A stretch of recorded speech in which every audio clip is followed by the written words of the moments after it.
Welcome to the Branding Laboratory, where we explore the art and science of branding. I'm your host, Deevo, Tindall, brand strategist, storyteller, and master photographer.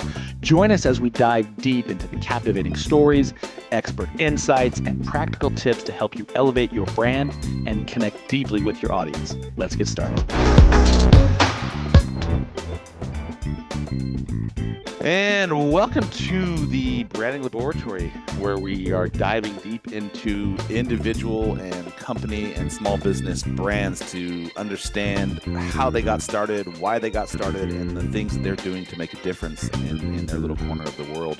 And these are candid conversations with some really amazing entrepreneurs and CEOs, really just trying to get to the essence of why they do what they do and the unique problems they're solving for their clients, and just have some cool conversations. We've had the pleasure of having some fantastic powerhouse CEOs on the show so far, and looking forward to continue that trend today with my next guest.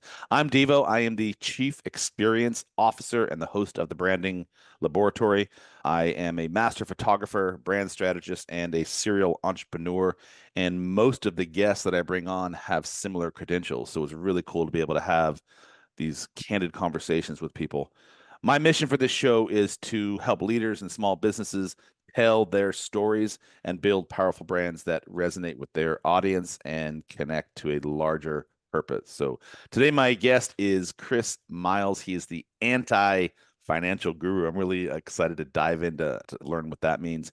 He is the CEO of Money Ripples, also known as the Cashflow expert, and he is a leading authority in teaching entrepreneurs and professionals how to get their money to work for them. And one stat I saw in his bio that really jumped out at me, he's helped his clients increase their cash flow. I think I saw $300 million in the last 15 years or so. So I'm going to probably steal a few secrets from him, hopefully. So before we dive into the show, Chris, welcome, man. Good to have you here today. Man, it's a pleasure to be here, Deevo. Dude, the anti-financial guru. I want to hear a lot about that. I want to hear about this 15 million, or did I have that number? 14 million, still 14, 15. That's pretty impressive. But before I dive into sort of the meat and potatoes of what we want to talk about, I always like to ask all the CEOs, and especially since you have seemed to have the corner on how you're marketing your business, do you have a favorite brand or a favorite company or anybody that you really admire? I guess if you're looking at like for me, the GOAT of branding and everything has been Apple, right? Specifically Steve Jobs Apple, not post Steve Jobs as much, but I noticed that with him, like it didn't matter if he didn't even have to have the greatest product. And I'm anal about having the best product, but I have to always remind myself it's not about the product as much as it's about the brand and the reputation that goes with it and creating really that stickiness that goes with it. So for me, like that's always been the GOAT when it came to branding. Yeah, you're right about that last point you made. Brand perception is brand reality, isn't it? I often get in these conversations when I'm doing workshops with small business owners. And a lot of times when I say that, they're like, wait, isn't this just about what we're doing? Because you just asked me, what's my purpose? Why am I in business? And I'm like, totally understand that point of view, but you also have to look at it from your buyer's perspective. What do they think about your product? How are they invested in your product, and what's their perception, most importantly? Because a lot of times people's perception, even if it's just one-to-one conversations, my wife and I got in a debate the other day, and I was like, she reminded me, she said, you always talk about on in your conversations with people how perception is reality. My perception is this, you dope. So take your own medicine. Damn it, you got me. So I totally understand. Tell me a little bit about this company that you started and your origin story. Why did you get into this space? Were you always an entrepreneur? Were you doing something prior to this? I guess in some ways I was. I don't often share this on podcasts. My very first, job, so to speak, is I remember the very first business I tried to start was a nutritional business.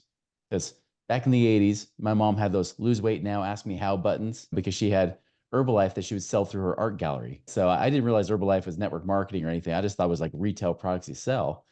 And so I remember trying to mix together the Herbalife shake with Tang. If you guys remember Tang, I don't think anybody drinks Tang anymore. And I was mixing with all these different things. And I think it threw milk in and things like that. Like I just combined all together. And then I used the calories to determine the price. And so my price per glass was like $15, I think it was, or something like that, because I was based on the number of calories you were eating. And I'm sure I probably miscalculated those calories when I was a 6 or 7 year old, but I liked math at the time. I tried to sell it. Needless to say, that business failed. It flopped. No one bought my drink, my health drink. But eventually I did a lawn mowing business. I did even work for my mom for as an employee for a little bit, making $3.15 an hour, working in her gallery and stuff. But I guess even though I was like the most introverted, shy kid you will ever meet, still, there's something about entrepreneurship. I love having control of my own time, my own destiny, money, things like that. And whenever I worked a job, it almost seemed like sometimes it was soul crushing. In fact, my last job I ever had, I was working for, I think the top I earned was $11.69 an hour because I got every single skill I could get on that customer service floor.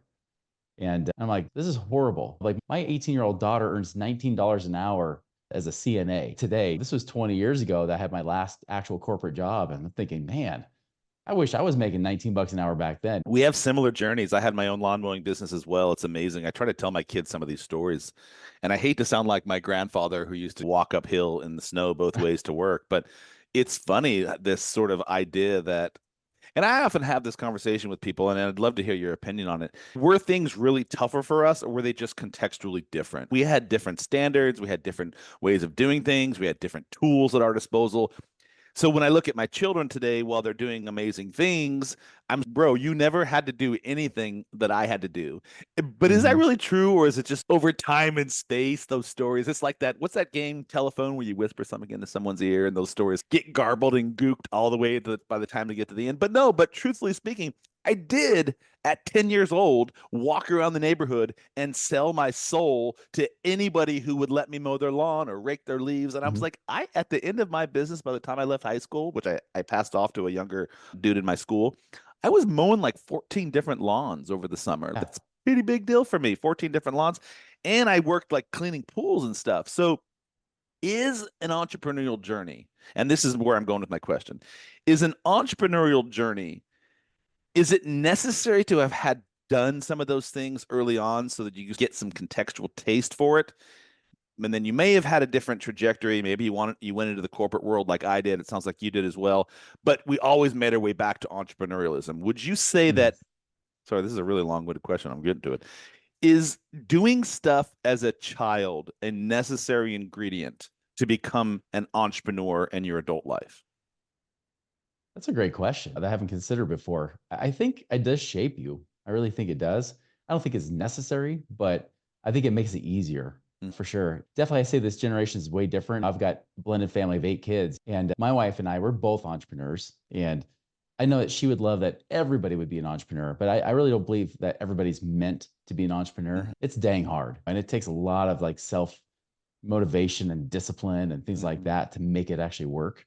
And there's some of my kids I'd be like, you probably should do it, go the corporate route. And it's not that that's interesting because I'm thinking like I'm a Gen Xer. When I'm growing up, we were always left on our own anyways. So if we want to have any spending money, we just got to do it because our parents weren't around. We're latchkey kids, so to speak. I was really people that during the summertime were left to play from dawn until dark, and our parents are getting the break. I think that does shape us to some level. I think our Mhm. generations do shape us as well, where it's different with the coming generation, where my kids talking about entrepreneurship. They're talking about maybe if they could become an influencer or sell something online, right? Not like going door to door. Or I did door to door sales for my school. Now, if my kids come in with those little catalogs to sell something door to door, I'm like, here, I'll pay you money to go get those stupid dollar store prizes that they're telling you you're going to get. I'll just pay you not to do it because I hate those things. It's, oh, great, you're going to try to sell me more chocolate or whatever. But yeah, I think it is. I think it does shape us a little bit as children and what happens. And so I think every personality is different. I don't think everybody should become an entrepreneur, but I think being an entrepreneur can be freaking awesome if you really do it right. Yeah, I'm going to switch cameras here for a minute. If you just give me a second, I'm losing my Sure. camera. Can you hear me? Yeah, I can hear you. This is silly. Hold on. I've completely lost control of my. I'm going to continue with this. So, one of the things I heard you say at the beginning, this freedom and autonomy that you've been afforded through entrepreneurialism. Would you, if you had to pick a few specific ingredients, and I were to say you have 5 words or less, what would Mhm. you say is a central core of being an entrepreneur? I'd say the real core of being an entrepreneur is that you are the brand, like you are the business. There's a book by Yeah. that by a dude named Mike Kim. Have you read that? No, I haven't. It's literally called You Are the Brand. Oh, funny. No, see, there's no original ideas either. That's part of There big really part of a isn't business anymore. as well, There right? really is not many original ideas anymore, are there? Everything's basically been recycled. But you get to the beauty of unoriginality is that you get to put your own spin on it, which is what I love about it. Because Right. truly, like you can take anything that we have today and then re-engineer that for your own paradigm. Yeah. And then what I mean by that is our core values really shape who we are, right? Even growing up, as we're talking about here, my core values that are in my business that are actually really just an extension of me. My business is just an extension of who I am and my beliefs. Like, for example, we have humility, like humble confidence, right? So we know we can be the best. However, we're not going to be bragging and beating our chests about it all the time. In fact, I probably should brag about more often of how awesome we can be. Also, always striving for improvement. I tell my team, I used to live in Japan for a few years when I was a young adult, and there's kanzen, which is perfection or being perfect, and there's kaizen, which is improvement. So I've been telling my team recently, I'm like, guys, I don't care about kanzen, I want kaizen. I always want improvement. You don't have to be perfect. I'm not perfect. There's no way that's going to be the case, but at least keep improving. Always strive to be better. That goes along with integrity, not just a bunch of words, but actually do what you say you're going to do when you say you're going to do it, like Mhm. fulfilling your promises. And then the last one we have is being servant minded. And that really just comes from my journey, my experience as well, you know? I had a gentleman who asked me to do that's funny that you mentioned those Japanese those terms. Ikigai, are you familiar with Ikigai? Oh yeah. Hmm. Yeah, and he wanted me to put something together. I've never studied anything around that, although I do have some background in college in Buddhism. But the whole idea of Ikigai also centers around what we do, and it's funny, I should probably know this, centers around what we do as branding professionals. Is what do you love? What are you good at? What does the world need, and what can you be paid for? And understanding That's right. and I call it my unique value proposition. But Hmm. in the space of being an entrepreneur, sorry if I didn't phrase the question properly, if you had to encapsulate what being a successful entrepreneur, just having the embodiment to be an entrepreneur, and you had to pick some of the key virtues or the key elements, what would you say that is? I think that's, you just hit the nail on the head there. I think one of the key things is really always thinking about the consumer, right? Your customer or a client is always, what do you want? So always looking for, how do I solve these problems? How do I add value? How do I serve this person in such a way that money is just a natural byproduct of that service, of that problem solution that I'm creating? That's, to me, that's the one thing I learned that changed everything for me as an entrepreneur. Because when I first started, I'm the anti-financial advisor, right? It's funny because even my neighbor, he mentioned that. He's like, so tell me what you do. And I said, I basically tell people to not do what financial advisors tell you to do. Like I tell you how to create cash flow, passive income right now. He's like, so you're like an anti-financial advisor. That's exactly it. That's exactly what my moniker is. Did He's like, he well, it name makes you that? Is sense. that so that naming moniker came from him, or you already had this? I already had it, but because other people had said the same thing, Well, right? then you are And so living your I brand. That's brilliant. yeah, exactly. I just described it to him in a matter of seconds. He's, oh, sounds like an anti-financial advisor Uh-huh, almost. uh-huh. That's exactly it. Because all my clients are like, I don't want to call you my financial advisor because the truth is, you don't teach that stuff. You don't tell me to pack money away forever and save it and stuff it away and set it and forget it in some dumb mutual funds that I can't control, especially when you're a Mhm, business owner. They're like, mhm. why would I invest in everybody else's company but not my own? And instead, I'm having people like invest in their businesses and in themselves and investing in things like real estate investments that create passive income and whatnot. And so for me, and that's evolved over time because I've always been asking, what do people want? And specifically, what are the problems that people are having right now? What are people complaining about? And can I uniquely solve that in a way that nobody else can? You mentioned that unique selling proposition, right? That's exactly it. It's taking the combination of your own gifts and strengths and figuring out, how can I use this in a way to serve people and solve a problem for them? I'll Mhm. give you an example. Like I started out. So when I was 20, 28, almost 29 years old, I was able to retire the first time because I rejected being the financial advisor. I did that for 4 years. I was a financial advisor, the salesman in a suit, right? Did that for 4 years. And then I left it to go do real estate investing. And later that year, I had enough passive income coming in, I could quit. And of course, when you're a 28-year-old that doesn't need a job anymore, everyone wants to know how you did it. So Mhm. in 2007, I came out of retirement, started a business with another guy, and we went into partnership with several of us and started this company. We're going to teach people about creating passive income. 2007, of course, right when the recession was about to hit, and it hit real estate investors first and hardest. And that was our market. And so we went from starting a I'm sorry, business. what market are you in currently? Where are you? You're in Colorado, Currently is that now what I'm I more saw? with business owners, people like that. But in this time during 2007, my market was mostly like real estate flippers. Yeah, but people like sorry, that. geographically, where are you? Because that's different across the country. Oh, I'm out of Utah, but we're all over US. Okay, got it. Okay. Yeah. And actually, even sometimes some of the other English speaking countries like Australia and UK and Canada and places like that too. Hmm. So, anyways, we're trying to teach people, of course, here in the United States. And lo and behold, the recession's crashing. Our business is crashing. I went from millionaire to upside down millionaire during that period of time. And of course, integrity is one of my core values, right? Even though it wasn't much of a core value with that company as much. And I remember thinking, I can't teach people how to get out of the rat race when I'm back in it, because that's just not aligned with who I am. And so I started teaching people what I was doing at the time, which was getting resourceful, finding money, because people would come to me and they'd say, Chris, I would love to pay you for the things that you guys know, but honestly, I don't have the money. Mm. And I'm thinking, because I talked to them about their financial situation, I'm thinking in the back of my mind, not verbally out loud, because this would be business suicide, but in the back of my mind, I'm thinking, I'm over $1 million in debt. I'm way more broke than this person. I wish I could be in their shoes right now. So I told them, I said, listen, if I can help you find the money to pay me, will you do it? So yeah, of course. And because during the recession, everybody's like getting tight, everybody's cinching the belt. I was like, they're like, yeah, of course. If you can find the money, I'll pay you. And so I would show them creative ways to find that money. Mm. And so I started shifting my message away from just not just passive income anymore, because now I was not creating the passive income anymore. I was shifting to how do you find and cash flow? How do you fix money leaks, even in your business and in your personal life and things like that? How do you creatively pay off debt when you don't really have that much extra to pay it off with? Because I was doing that myself, trying to figure out how to pay off over $1 million of debt with no money and no credit. And so I started doing that and it took off. Like it actually created a whole new business and actually pulled our business out of bankruptcy. We went from 2009, like almost bankrupt, to 2010, making over $5 million. Mm. And I started to go that route. Now, as I personally started to pay off my debt, and then I started to realize I need to get passive income again, I started to build that up for myself.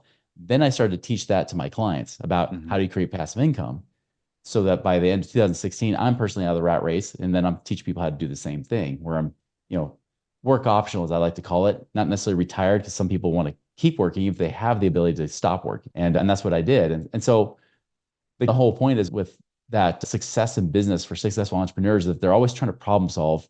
I like it, especially if it's a way that aligns with who you are, right? It aligns with your values. It actually helps tie in with some sort of purpose or passion, going along with that ikigai that you mentioned. Hmm. If you do that, that's the start. That's not what, if you start there, that's going to solve a lot of the problems.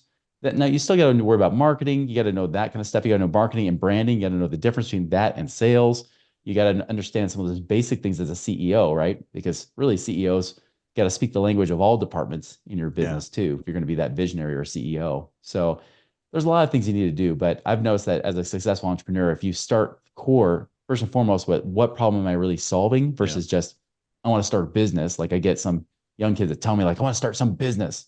I think I'm going to do this or do this. Why? "Oh, I don't know. I can make a lot of money." Yeah. No, you're missing that key ingredient that makes you actually make money. Yeah. I heard this concept the other day, comparisonitis, and in the Mm. context of what they were using it is an insecurity around who we are related to imposter syndrome, like looking Yeah. at everyone else's values and visions and what they're doing for their business. And I reframe that because comparisonitis, a lot of times we get caught up in like, why have I not done this yet? Why am I not accomplishing this yet? Why? And we get attached to this idea of the outcome over the process. And Yeah. it's insane to me as an entrepreneur. One of the things we talked about at the outset of this show is if I want to look at my children, they've had so many things immediately readily available to them for so long for most of their lives, whether it be fire sticks and finding the perfect show whenever, wherever, social media Mhm. access, getting online and getting the answers to anything they possibly need, that they sometimes forget that there is a process to everything and there isn't always an immediate instant gratification to all the things that they're trying to consume right now. You said Right. something that really touched on me, your flexibility and your adaptivity in terms of finding an opportunity that didn't exist prior to you running your businesses and you were in $1 million debt. And going back to that original question, what are some of the key elements of an entrepreneur? And it's what you just said. It's that we're all creatures of opportunity. And we are always thinking and adapting and reflexing and making adjustments. And any business entrepreneur, whether you're a successful multi-billion-dollar company like Apple, they started somewhere and they realized the market need. They looked at their customers and what they were needing, and they found all these different opportunities to step into the space. So I love how you've done that. And I would say, if you were to ask me the same question, what is a key feature of an entrepreneur? It's that we're creatures of opportunity because we take a look at the market. We're constantly in touch with our clients. What is the need? And most importantly, what problem can we solve for that need? So it's really cool that you did that. In terms, I want to Yeah. switch gears a little bit about some of your core philosophies, if I may. I'm always intrigued by you talked about values early on, and that's critical to any business. But what are some of your philosophies? What do you believe in? At the core of who you are, what does Chris Miles truly ultimately believe in terms of personal and professional? Yeah, I really believe that there's a reason why I call my company Money Ripples, because I remember when I was branching away from that other company, I started to build up there after 2010 and 2012. I could feel like there was a change coming. Like I was going to be doing something on my own. And I was trying to come up with some creative company name. And honestly, I could not figure it out. I was trying to figure out like websites, something with cash flow in it or something like that. And I remember I was on a run. And while I was on that run, I started thinking, like, what's my real vision? Right? What is it I really like? What is it I'm really seeing that I can create? And I thought about the hundreds of people we'd already served up to that point. Like you mentioned in the beginning, $300 million in the last 14 years. That's with literally over like about over 1,000 different clients that we've had. And I was thinking about one client in particular, one that was from South Dakota, right? And he was a chiropractor, working his butt off every single day, didn't really have much energy in the weekends. He loved his family, but he just didn't have a lot of energy for them. And the first thing we did was we helped them free up $6,000 a month. So we didn't even do anything with investing yet. It was just freeing up cash flow between his business and his personal life, $6,000 a month. That first month, his wife says, Chris, guess what we did? We bought a $6,000 four-wheeler. Now, if it's like some crappy guy like Dave Ramsey that would have said, "Oh, you got to live on rice and beans, and you should be, buying stuff like that." But I knew the real meaning behind it, and she even explained it. She said, "Chris, understand that now we freed up that $6,000 a month.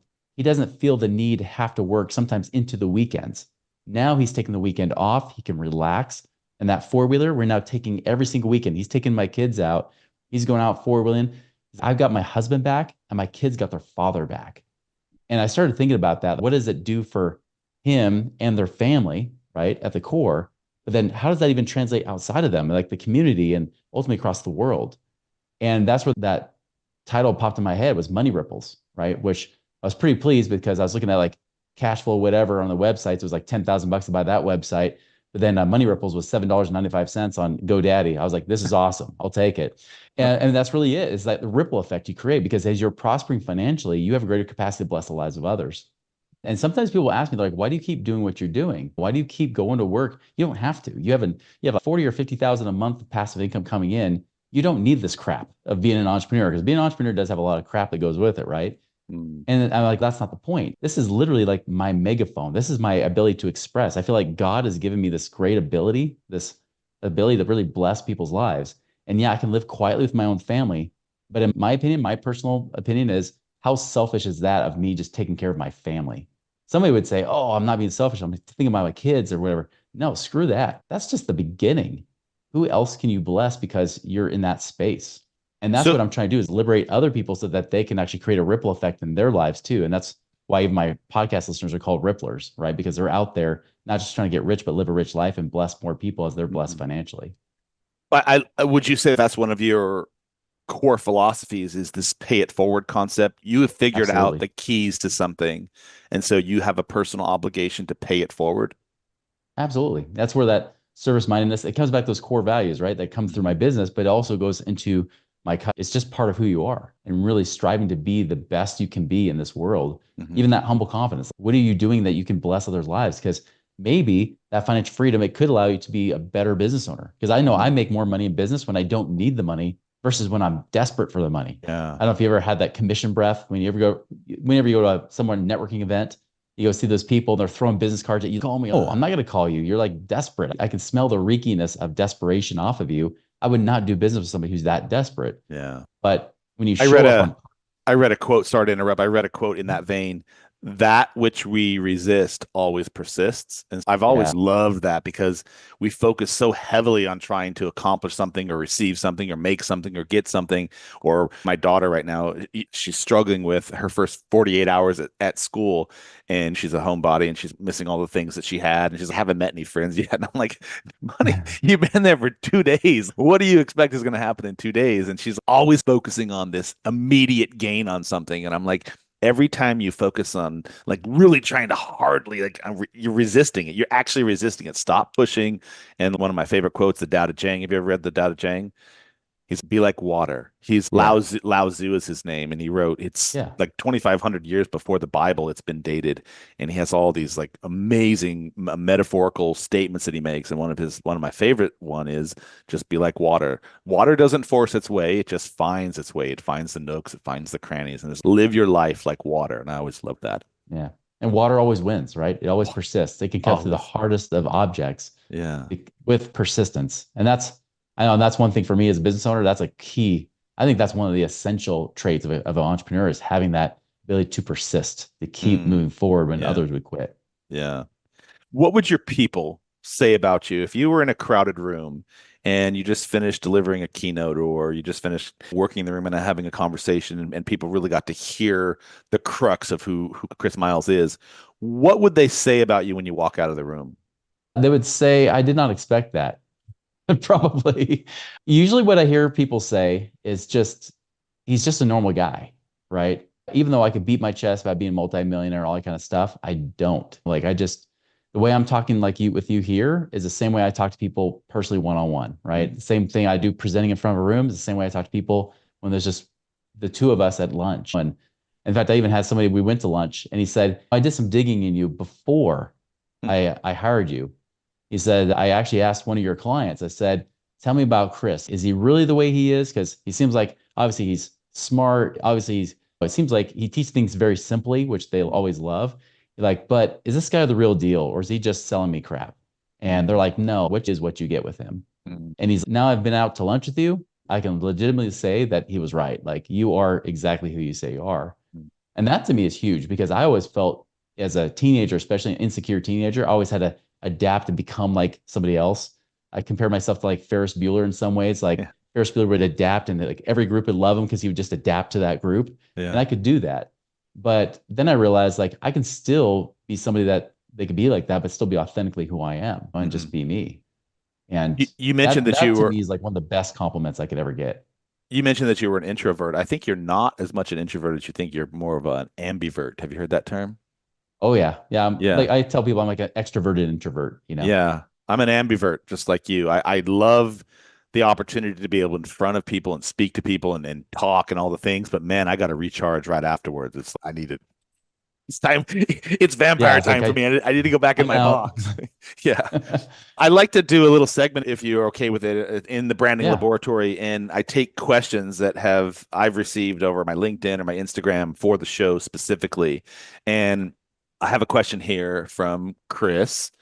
He says, or I think it's a he, in an age where data-driven decisions often dominate the marketplace, how do you maintain the human element in branding and financial consulting? It comes right back to those core beliefs and core values, right? It Hmm. really does. Is that has to come through. You can still take data. I love data, right? I'll tell you though, at the end of the day, I always go with my gut.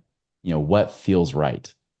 And that's the one thing. Like, there's been times that I've seen data. Heck, even when I was a stock trader, data would say you should buy or you should sell.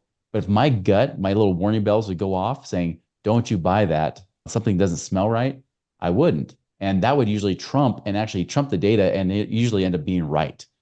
And so I always encourage entrepreneurs that if you don't already have this good skill, hone your ability to follow your gut, to really go with your intuition. And I'll tell you, that won't steer you wrong. If you really stay true to who you are, follow your intuition as well of some of those decisions.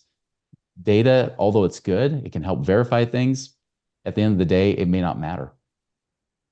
I'm reading Epictetus. He's a philosopher, and I forget the name of the guy. I think his name was Chris Holiday. He had taken all of these stoic morsels of wisdom and consolidated them into a daily journaling reading. But I forget the name of the book.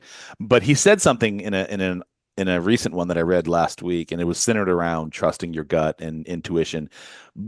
And one of the things he said, and I don't know if I agree with this. I'm still working through it. So I'd love your take on it.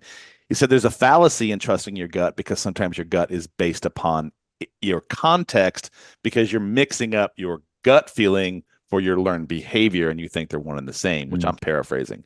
What's your take on that? And what's that fine line between trusting your gut when in fact it's not necessarily your intuition, it's your learned behavior that you're superimposing upon your intuition. Does that make sense? I'm saying that. Totally. Yeah. So It's what's a that great fine question. line? There's that fine line. I think because sometimes following your gut is scary. Mm, And you'll know if you're following your gut if it is scary sometimes. And because your nature, your comfort will say, no, I don't want that. And you're rejecting it. But I've just noticed that if I'm really open to something, and maybe that's just a gift I have is just being open to new ideas. Sometimes it's like that just feels right. But I will say this, there's a lot of times, here's the one thing that has helped me when it comes to following my gut is I can't do it in an emotional state. And maybe that kind of goes with stoicism a little bit too. I can't do it in an emotional state. If I'm in a place of fear or in a place of excitement, either one, it's going to throw off my intuition a little bit. Because, for example, I can get excited about something and that will cause me to ignore some of the facts and ignore some of the things that might go with my gut of this doesn't feel right just because I'm feel flattered or I'm feeling like this could be awesome, like opportunistic, right?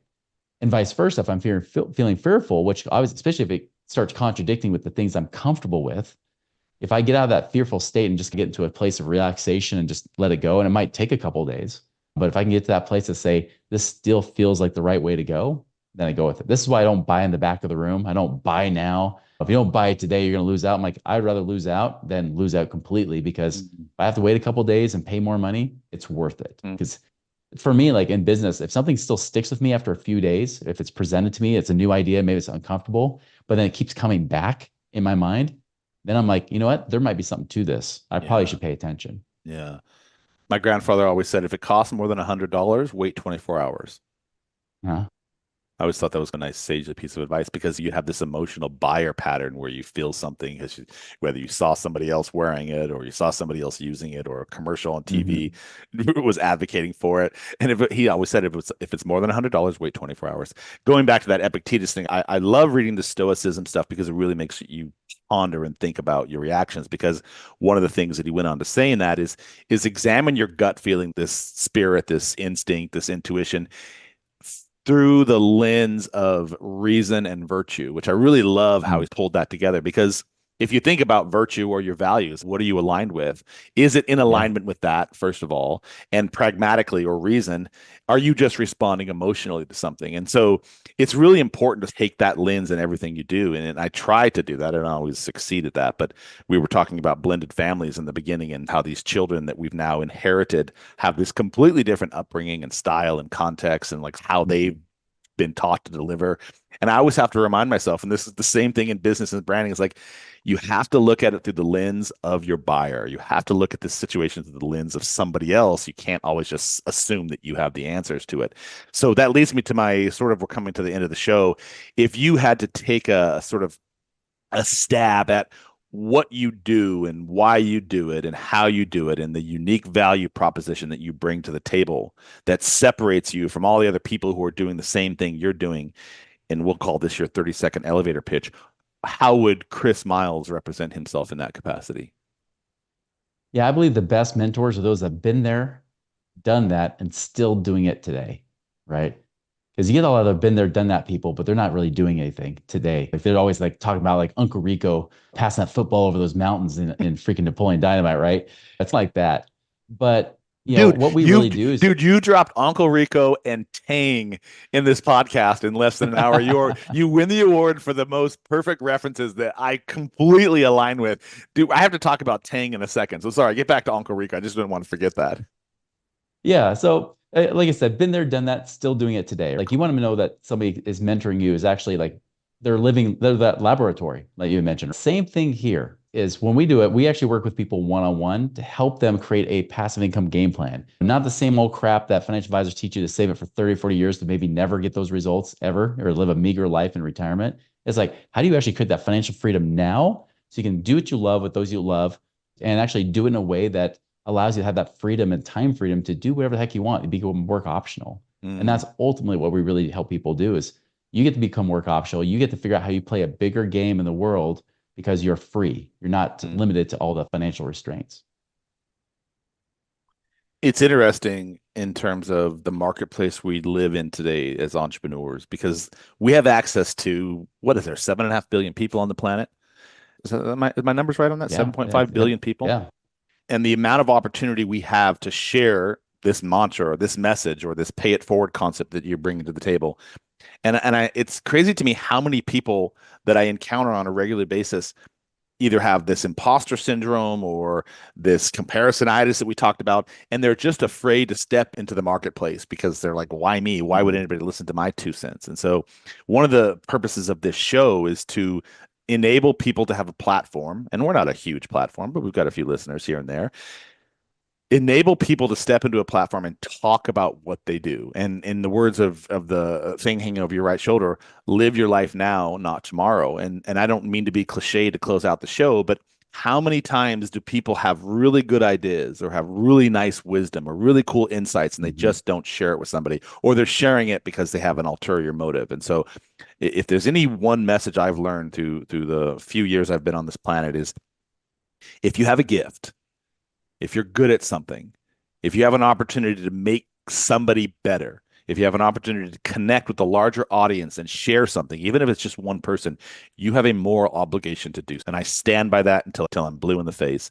You have a moral obligation to share something to make, because I believe we're a collective. I don't believe we're silos. I believe we were designed to be community oriented, connected people who are helping each other grow and push each other and support each other and hold each other accountable. And so, if there's one thing that you've really touched on today that really resonated with me was that you're here to help other people build a better life. So I really appreciate that perspective. So thank you for coming on the show and sharing that. Like Spider-Man, right? With great power comes great responsibility. So there you go. Totally. We got another quote for you. There you go. Totally. Dude, so before we jump off, Tang, my mom used to make this tea where it was like a sun tea, Mhm. and she would use Tang, and I think it was, I forget what it was. It was like Nestle, I think it was, who made it, but it was a tea, and she would mix the two together and Yeah. set it out in the sun, and copious amounts of sugar, not like there wasn't already enough sugar in Tang. And then she would put in this little sun spout, and that was like the drink we drank because we weren't allowed to drink soda because it had too much sugar. But apparently we were allowed to That's make right. drink that had copious amounts of inordinate amounts of sugar. So anyway, I just Especially wanted when to you share that have with you. yeah, Nestea and then you have Tang together. Those both have sugar added. So you're like, this is Exactly. the kid's dream come true, right? Yeah. I was like, okay, I won't drink soda. Thanks, mom. No, no worries. I'm cool. So anyhow, man, that was a really cool conversation, Chris. I appreciate you coming on the Branding Laboratory today. If you want to connect with Chris, you can find him at moneyripples.com. That will be in the show notes. Is there any other place you'd like to send people to? Do you have anything that you'd like to promote? Do you have any products, or is it just straight up moneyripples.com?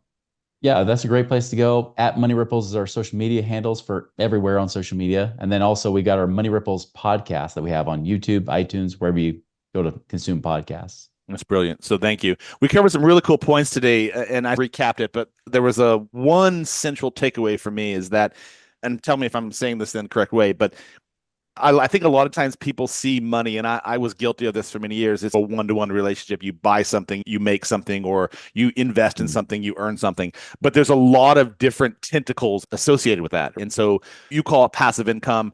There's a bunch of different ways to make money, and you shouldn't just be confined to just the one thing that you're doing. And you can help people find that, and the autonomy and freedom that comes with that. Is that a fair assessment of that? Absolutely. Yep. All right. Don't forget to subscribe to our show. Leave us a review if you love what Chris had to say. Connect with us on social media. And if you're looking to elevate your brand, head over to thebrandstoryteller.com. This is my shameless plug to learn more about how we can help you tell your story. I'd like to invite you to our next troubleshooting lab where we're actually, Chris, this is something I'd love to invite you in. I'm pulling together a consortium of powerful CEOs to connect and network and solve problems together. And I'm going to be launching that in October. And if something you're interested in, let's talk about it. But the idea is to bring a bunch Yeah. of different CEOs together that are either interested in connecting with a larger audience. There's going to be a core problem they might be able to solve. We're going to be having these breakout rooms and conversations and all sorts of stuff like that. So it's really cool. So if you're interested in that, stay tuned. Follow me on social media, and I'll get some other information to you. Until next Sounds time, great. I'm Deevo, the brand storyteller. This is Chris Miles with Money Ripples. We're grateful that you joined us today on the Branding Laboratory. I know you have choices, a million of them, literally, when it comes to podcasts. So we're thankful that you spent this last hour with us. Adios. It's been such an honor.